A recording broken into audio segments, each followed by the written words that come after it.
Dhirendra Kumar from Value Research to really analyze this situation.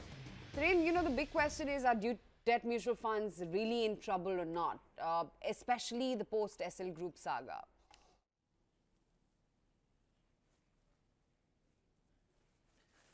Yeah, some funds can actually potentially land into trouble. They are not in trouble right now because that 25% decline in the worth of the collateral that was mortgaged for the lending, that sudden move, sharp decline in the value of Zee Entertainment's stock prices led to the quick worthlessness of the collateral, and that actually forced fund companies, because there is no way around it. It's almost like lending against shares, and lending against shares, the collateral value goes down, the margin calls comes, and the promoters couldn't really supplement that very quickly, and nobody has a control on that. And if you look, I think the more interesting thing that is coming by is that SEBI is, what is the headline of Economic Times today, is that SEBI is trying to curtail or reduce the possibility, eliminate the promoters loan against shares to promoters. That could lead to a big rejig. I don't know what is the time frame. I hope that, and most of the moves from SEBI has generally not been very knee jerk. It is not very sudden, it is not very sharp, it is unlikely to cause any disruption given the time frame. But this is the lesson. Here is a large fixed income industry which has come about, and it is lending, and it is finding avenue, trying to enhance the return by getting into territories which might be downright risky, or things can get awry. So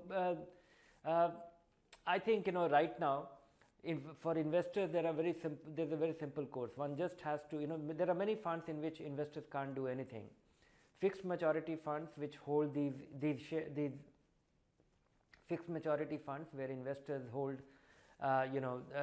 those FMPs holding those bonds or that lending, investors have to wait it out.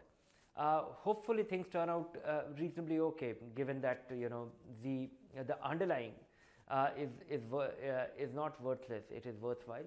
Of course, anything which happens sharply in a brief period of time, one day decline, those kind of situations, if fund companies are forced to sell, it will translate into significant losses, and the collateral may not be good enough, and investors need to really worry about where the funds have large exposure, 5%, 7% in such instruments, and there the distinct possibility of things not working out nicely, fund companies not being able to wriggle themselves out of this situation. Investors might get into a difficult situation in a spot. But at the same time, I think the regulatory preparedness or the kind of enablement done by SEBI, I think it's quite nice. Things might go wrong, things might turn bad, but I don't think it will translate into permanent impairment of the asset. It might take longer, and I think from that standpoint, the side pocketing rules will come in very handy in such situations. No, that may be the case, but despite regulatory, nuts and bolts being in place, Dhirendra, what should investors keep in mind? The one point we were discussing earlier on in the session with Sandeep Sabharwal was what should be the approach and the mindset of investing in debt funds? Because I think a large part of the investor community takes them as a proxy to FDs. And as you clearly highlighted, I think there's much understanding required on that front in terms of the overall risk that these funds carry.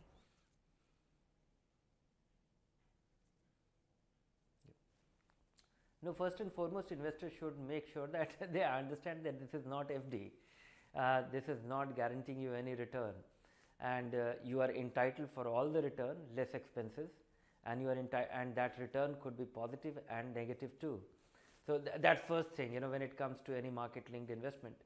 But at the same time, there are few things which investors should follow to avoid such situations. Most investors actually go and chase the best return. That may be counterproductive in fixed income fund. When you chase the best return, it is it is derived or it is delivered by assuming higher risk, which may not be visible. Risk visits you infrequently, but it translates into impairment of assets, loss of principal sometimes. So don't get greedy when you are a conservative investor investing in fixed income. Don't stake your capital for sake of marginally higher return. That's one. Then if you end up in such a situation, then don't act in a hurry, because many a times investors, you have to see and particularly in this situation, as one has become aware of it, I would say that a fund which is taking inordinate risk by having a large exposure, a very significant weightage to such a security, investors should try and wriggle themselves out of it, even if it amounts to taking a marginal loss, because bearing the exit load if just in case it applies for your near-term investment. And I would say just be a little careful, don't get greedy, don't chase the best return when it comes to fixed income. That's the only thing which you can do. And so, something that investors and viewers always expect from you, which is drilling it down to specific funds. Where do you think the risk-adjusted reward management has been the best?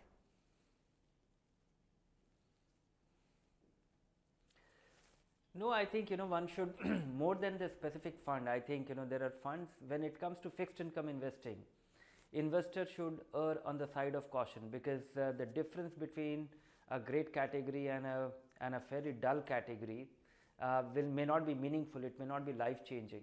So I think most investors needs get fulfilled with a liquid fund, with a ultra short term bond fund and a short term fund.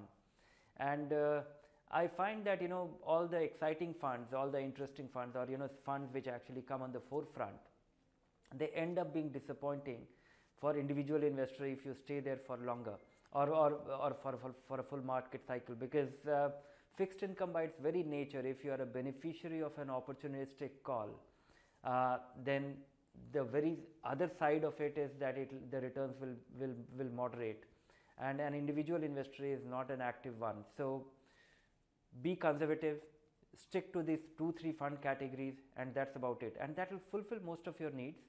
I think one should look at the heart of the delivery of fixed income fund: tax efficiency, liquidity.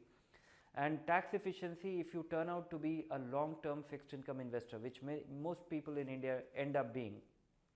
So, and if you are going to be a long-term investor, then it doesn't make sense to be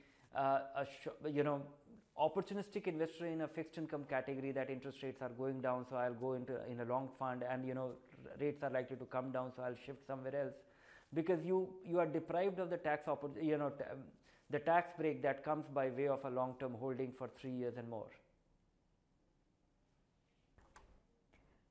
Okay, Dhirendra, we leave it at that. Thanks very much for joining us and giving your perspective on the Sahi Mutual Fund segment.